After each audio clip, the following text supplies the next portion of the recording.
नमस्कार लोरास किचन को बहुत बहुत स्वागत। आज आम प्रस्तुत करवा शिम्बराई पूरा आम गाँ मानक जमी प्रस्तुत होता है सेमती ही बनैबा आउ या बनैबा बहुत सहज टेस्ट लगी था। यापाई प्रथम गोटे कड़ाई रे आम देदेबा तेल मुझे सोरिष तेल नहीं तेल गरम होगापर से आम आड करदे सुखा लंका आउ हाफ चामच पंच फुटण। गैस फ्लेम लो रे अच्छी ये टिके फ्राए हो गला से देदेबा गोटे कटा पियाज पियाजटा को आम टिके समय फ्राए करनबा। बहुत ही कम सामग्री रे एटा बनी पूरा गाँ उपाय रे आम बनैबा। एबे से मु गोटे आलू को दे देछि आलूर साइज एमती रखिए टिके बड़ रे मोटा रहिबो। पियाज को पूरा डार्क फ्राए करेंगे से टिके सॉफ्ट होला परे आलू को देखि आलूटा को से आम 2 मिनट पर्यंत फ्राए करदबा।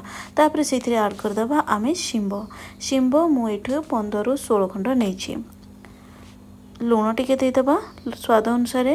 तापर से आम देदेबा हळदी गुंड हाफ चामच हळदी गुंड आउ काश्मीरी रेड चिली हाफ चामच कम अच्छी आप नॉर्मल रेड चिली नहीं पारे। अल्प टिके ऐड करदबा जीरा गुंड ए सब को भल टिके मिक्स करनबा। गैस फ्लेम मीडियम रे अच्छी। एबे से टमाटो देदेबा टमाटो मुझे 1.5 टमाटो नहीं टमाटर साइज आपड़ टिके बड़ रखिए। टमाटो दे सारा पर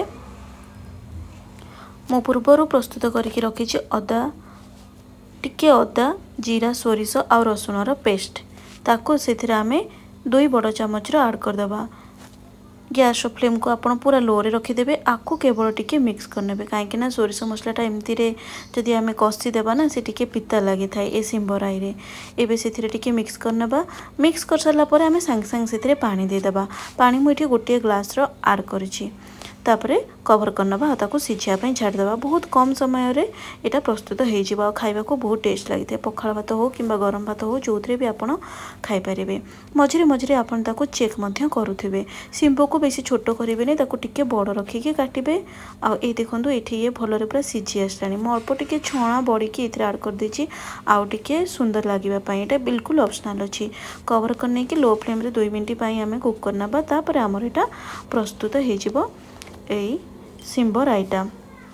सबु बेले आपण 4 चामच जदि नौचंदी सोरिष ताहले 1.5 चामच जीरा आउ 15 ରୁ 16 पीस नहीं रसुण टिके अदा नहीं कि से पेस्ट बन पारे। एमती ही प्रस्तुत हो गला आमर शिम्बराई आजिर ए मिल। वीडियोटी जदि आपण मानकु भल लगी ताहले मो चैनल को प्लीज सब्सक्राइब करने। आज एतिकी रहुछि। नमस्कार। जय श्री जगन्नाथ।